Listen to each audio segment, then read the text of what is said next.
Movie शुरू होती है एक पहाड़ी इलाके से, जहां हम तीन दोस्त बेकी, हंटर और डैन को एक ऊंची पहाड़ पे चढ़ते हुए देखते हैं।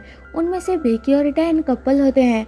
ऊपर की तरफ चढ़ते टाइम अचानक पहाड़ की एक होल के अंदर से एक पंछी निकल आती है, जिससे डैन का बैलेंस बिगड़ जाता है और वो रस्सी से नीचे लटक जाता है। बेकी और हंटर उसे बचाने की कोशिश करते हैं, पर रस्सी का हुक कमज़ोर होने के कारण वो टूट जाता है और डैन सीधा नीचे जाकर गिरता है, जिससे उसकी मौत हो जाती है। शीन यहाँ से 51 वीक्स बाद शिफ्ट होती है और हम बेकी को एक बार में ड्रिंक करते हुए देखते हैं। बेकी अब तक डैन को भुला नहीं पाई, क्योंकि वो उससे बहुत प्यार करती थी। वो हमेशा डैन की नंबर में कॉल करके पहले का रिकॉर्डेड उसका वॉइस मैसेज सुनती रहती है। अकेली रहती है तो उसकी फादर से उसकी यह हालत देखा नहीं जाता। वो बेकी को ढूंढते हुए उस बार के बाहर आ जाते हैं और उन्हें देख के बेकी गुस्सा करती है। बेकी के फादर चाहते हैं कि बेकी अपनी लाइफ में आगे बढ़े, इसलिए वो उसे समझाने की कोशिश करते हैं, पर बेकी ऐसा नहीं चाहती। उल्टा उन पे गुस्सा हो जाती है और दोनों बाप बेटी के बीच बहस हो जाती है। बेकी वहाँ से चली जाती है और उस रात डैन का वॉइस मैसेज सुनने के लिए कॉल करती है, पर अब उसका नंबर कंपनी वाले डिस्कनेक्ट कर देते हैं। तो बेकी और ज़्यादा इमोशनल हो जाती है, इसलिए वो स्लीपिंग पिल्स खा के सुसाइड करने का डिसाइड करती है। पर तभी उसे हंटर की कॉल आती है, तो वो रुक जाती है। हंटर उससे मिलने आती है और बताती है कि उसकी फादर उसका फिक्र करते हैं। वो नहीं चाहते कि बेकी ऐसे अपनी लाइफ बर्बाद करे, इसलिए उन्होंने हंटर को कॉल करके उसके पास भेजा है, उसका साथ देने के लिए। डैन के इंसिडेंट के बाद बेकी ऊंचाई से डरती है, यानी हाइट से अब उसे डर लगता है। इसलिए उसका डर दूर करने के लिए हंटर एक 2000 फीट ऊंची टावर पे चढ़ने का प्लान करती है, पर बेकी मना कर देती है कि उससे ये नहीं होगा। लेकिन अगले दिन सुबह वो मान जाती है और दोनों मिलके उस टावर के पास जाने के लिए निकलते हैं। रास्ते में बेकी के फादर का कॉल आता है, पर वो नहीं उठाती। रात हो जाती है तो दोनों एक होटल में रुकते हैं और सुबह डैन को सपने में देख के बेकी की नींद खुलती है। फिर दोनों निकलते हैं। हंटर ये जर्नी अपनी सोशल मीडिया पर अपलोड करने के लिए रिकॉर्ड कर रही होती है कि तभी सामने से एक ट्रक गुजरती है और उनका एक्सीडेंट होते होते बचती है। दोनों खुद को संभालते हैं और आगे बढ़ते हैं। कुछ दूर जाने के बाद वो देखते हैं कि आगे का रास्ता बंद है, इसलिए वहाँ से दोनों पैदल टावर की तरफ बढ़ते हैं। रास्ते में वो दो ईगल को एक जिंदा जानवर को नोच नोच के खाते हुए देखते हैं, तो ईगल को भगा के हंटर उस खून से लथपथ जानवर का फोटो लेकर सोशल मीडिया पर पोस्ट करती है, पर बेकी को ये पसंद नहीं आता। इसके बाद वो टावर के पास पहुंच जाते हैं, जो कि बहुत ही ऊंची होती है। बेकी डर रही होती है तो हंटर उसे समझाती है और दोनों ऊपर चढ़ना शुरू करते हैं। पहले हंटर होती है और उसके पीछे बेकी डरती हुई आगे बढ़ती है। वो एक बहुत ही पुराना रेडियो टावर होता है, जिसका हालत बहुत ही ख़राब है। मैक्सिमम स्क्रू ढीला हो गया होता है, पर उन दोनों को स्क्रू के बारे में पता नहीं होता और दोनों ऊपर चढ़ते जाते हैं। डर के मारे बेकी की हालत ख़राब होती है और हंटर टावर की सीढ़ी को मजाक में हिलाने लगती है, तो एक स्क्रू खुल के नीचे गिर जाता है। अब 200 मीटर बाकी रह गया होता है और टावर के उस हिस्से में बस एक मोटा आयरन के साथ सीढ़ी अटैच होता है। बड़ी मुश्किल से दोनों एकदम टॉप तक पहुंच जाते हैं। ऊपर से नीचे का नज़ारा देख के बहुत खुश होते हैं। हंटर ऊपर लटक के पोज देकर फोटो लेती है और बेकी को भी उसकी तरह लटक के फोटो लेने के लिए कहती है। बेकी पहले नहीं मानती, पर फिर हंटर की हाथ पकड़ के लटक के फोटो लेती है। उसकी डर काफ़ी हद तक ख़त्म हो जाती है और इतना ऊपर चढ़ के खुश होती हैं। फिर दोनों डैन को याद करके रोते हुए अपने साथ लाया हुआ डैन की अस्थि हवा में उड़ा देते हैं। अब नीचे उतरने की बारी आती है। हंटर ऊपर रुकती है और बेकी को अपने साथ हुक करके उसे पहले भेजती है, पर जैसे ही बेकी सीढ़ी में पैर रखती है, दूसरा एक स्क्रू खुल के नीचे गिर जाती है और बीच में से सीढ़ी टूट के बेकी लटक जाती है। वो हंटर के साथ हुक के थ्रू बंधी हुई होती है, इसलिए हंटर भी उसके साथ खींची चली जाती है, पर टाइम रहते हंटर लोहे की स्टैंड को पकड़ लेती है। वो जल्दी से रस्सी को लोहे के साथ पैच करके बेकी को ऊपर खींचती है। इस दौरान उसकी पैर स्लिप हो जाती है, तो बेकी दोबारा रस्सी के साथ नीचे जाने लगती है। हंटर फिर से कोशिश करती है और बहुत ही मुश्किल से बेकी को बचा लेती है, पर बेकी की पैर में चोट लग जाती है। अब उन दोनों के पास 2000 फीट ऊंचाई से नीचे उतरने का कोई रास्ता नहीं होता। सीढ़ी टूट गया होता है। फिर उन्हें वहां टावर के साथ अटैच किया हुआ एक छोटा सा बॉक्स के अंदर फ्लेयर गन और एक दूरबीन मिलती है। फ़ोन में नेटवर्क नहीं होता, इसलिए वो किसी को कांटेक्ट नहीं कर पाते। 5 घंटा बीत जाती है, अब तक वहाँ से कोई पास नहीं करता।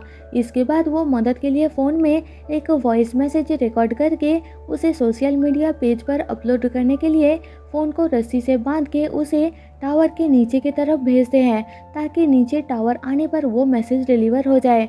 लेकिन रस्सी छोटी पड़ जाती है, इसलिए हंटर ऊपर से नीचे लटक के फ़ोन को थोड़ा और नीचे भेजती है, पर कोई फ़ायदा नहीं होता। नेटवर्क ना होने के कारण मैसेज डिलीवर नहीं होता। फिर हंटर अपनी एक शू खोल के उसके अंदर फ़ोन को अच्छे से रैप करके नीचे फेंक देती है, ताकि फ़ोन ना टूटे और मैसेज डिलीवर हो जाए। पर मैसेज डिलीवर नहीं होता। ऊपर से नीचे फेंकने के कारण शू के अंदर से फ़ोन निकल के टूट जाती है। तभी वहाँ एक आदमी डॉग के साथ घूमता हुआ आता है और ऊपर से दोनों चिल्ला के उसे आवाज़ देने की कोशिश करते हैं, पर उस आदमी को उनकी आवाज़ सुनाई नहीं देती और वो वहाँ से जाने लगता है। डॉग को उनका फेंका हुआ फ़ोन दिख जाता है। ऊपर से दोनों अपनी शूज़ फेंकते हैं, जो कि उस आदमी के पीछे जाकर गिरती है, इसलिए उसे उनके बारे में कोई अंदाज़ा नहीं होता। वो शूज़ देख के भी समझ नहीं पाता और वहाँ से चला जाता है। ऊपर से हंटर दूरबीन से देखती है कि वो आदमी कुछ दूर अपना वैन लगाया है, शायद वहाँ वीकेंड मनाने आया है। इसलिए दोनों शाम होने का वेट करते हैं, ताकि फ्लेयर गन जला के उस आदमी को इंडिकेशन दे सकें। अब रात हो जाती है और वो आदमी वहाँ से जाने लगता है, तो दोनों जल्दी से फ्लेयर गन चलाते हैं। वो आदमी उन्हें देख लेता है और उनके तरफ आने लगता है, तो दोनों बहुत खुश होते हैं, पर वो मदद नहीं करता। उल्टा मौका देख के उनकी गाड़ी चुरा के भाग जाता है। दोनों हेल्पलेस रात भर वही फंसे रहते हैं। हंटर की आंख लगने के कारण बैलेंस खो के वो गिरने लगती है, पर सही टाइम पे बेकी उसे पकड़ के बचा लेती है। सुबह हो जाती है। हंटर दुखी होती है, क्योंकि उसे लगता है कि उसकी वजह से दोनों वहाँ फंसे हैं। वो बेकी से माफ़ी मांगती है। फिर हंटर टावर के ऊपर से कुछ फीट नीचे एक एंटेना के ऊपर गिरा हुआ अपनी बैग लाने का प्लान करती है। वो रस्सी के थ्रू नीचे जाती है, पर बैग तक पहुंच नहीं पाती। रिस्क लेकर रस्सी का हुक खोल देती है और बस हाथ से रस्सी को पकड़ के एंटेना के ऊपर कूद के बैग तक पहुंच जाती है। सबसे पहले वो बैग से बोतल निकाल के पानी पीती है और फिर ऊपर जाने के लिए रस्सी की तरफ देखती है, पर अब रस्सी तक पहुंचना मुश्किल है। वो अपना दिमाग चलाती है और बैग में रखा सेल्फी स्टिक के साथ बैग को अटैच करके मुश्किल से उसे रस्सी में फंसाती है और जंप लगा के रस्सी पकड़ के लटक जाती है।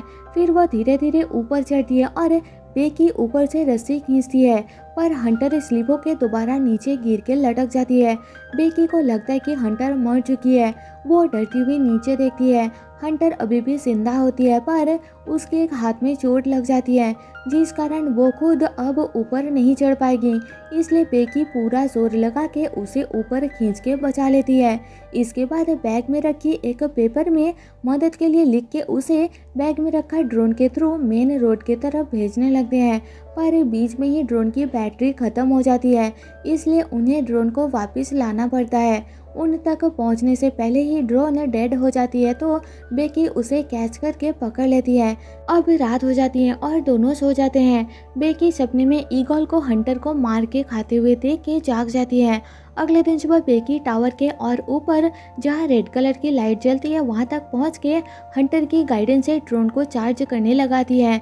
जब तक ड्रोन चार्ज नहीं होता वो बहुत ही मुश्किल से वहाँ टावर को होल्ड करके रहती है। ईगल उस पर हमला करता है, पर फिर भी वो ड्रोन को कैसे भी करके फुल चार्ज करके नीचे हंटर के पास आती है। इसके बाद फिर से वो मदद के लिए उस पेपर को ड्रोन के साथ चिपका के मेन रोड के पास एक घर के अंदर भेजने की कोशिश करते हैं, पर रोड क्रॉस करते टाइम एक ट्रक उस ड्रोन को उड़ा देता है, जिससे बेकी और ज़्यादा पैनिक हो जाती है। 2 दिन से बिना खाए पिए बेकी की हालत ख़राब हो जाती है और वो सेंसलेस होने लगती है। हंटर उसे संभालती है और आंख खुला रखने को कहती है, ये बताते हुए कि वो खुद तो नहीं जी पाई पर बेकी को जीना होगा। ये सुन के बेकी हैरान हो जाती है और समझ आता है कि हंटर तो उसी टाइम मर चुकी थी जब वो बैग लेने नीचे एंटेना तक गई थी और वापस आते टाइम स्लिप होकर नीचे गिर गई थी। उस टाइम बेकी ने उस बैग को ऊपर खींचा था बस, और तब से हंटर को हेलोसिनेट कर रही थी। अब बेकी सच्चाई मान लेती है और नीचे की तरफ देखती है। एंटेना के ऊपर हंटर की डेड बॉडी को ईगल खा रहे होते हैं। वो अकेली हो जाती है और जोर जोर से चिल्ला के रोने लगती है। रात को तूफान आती है और बेकी टावर को होल्ड करके वही लेटी रहती है। फ़ोन में अपनी फादर की फ़ोटो देख के उन्हें याद करती है। इधर उसकी फादर भी उसे ढूंढ रहे होते हैं। अगले दिन सुबह बेकी जब सो रही होती है, एक ईगल आकर उसकी पैर में लगी चोट की जगह से मांस खाने लगता है। बेकी जाग जाती है और उस ईगल को पकड़ लेती है, उसे मार के उसका मांस खाती है। इसके बाद बेकी हिम्मत करके रस्सी के थ्रू नीचे एंटेना तक पहुंचती है जहां हंटर की डेड बॉडी होती है। फिर वो अपनी मोबाइल में मदद के लिए मैसेज लिखती है और हंटर की दूसरी शू निकाल के उसमें मोबाइल घुसा के दोबारा हंटर को पहना के उसकी डेड बॉडी को नीचे फेंक देती है। इस बार नेटवर्क मिलने के कारण मैसेज डिलीवर हो जाती है और पुलिस आकर बेकी को रेस्क्यू कर लेती है। बेकी के फादर भागते हुए वहां आते हैं और हंटर की डेड बॉडी देख के उन्हें लगता है कि उनकी बेटी मर चुकी है। तभी पीछे से बेकी अपने फादर को आवाज़ लगाती है और उसे देख के उसकी फादर खुश होते हैं।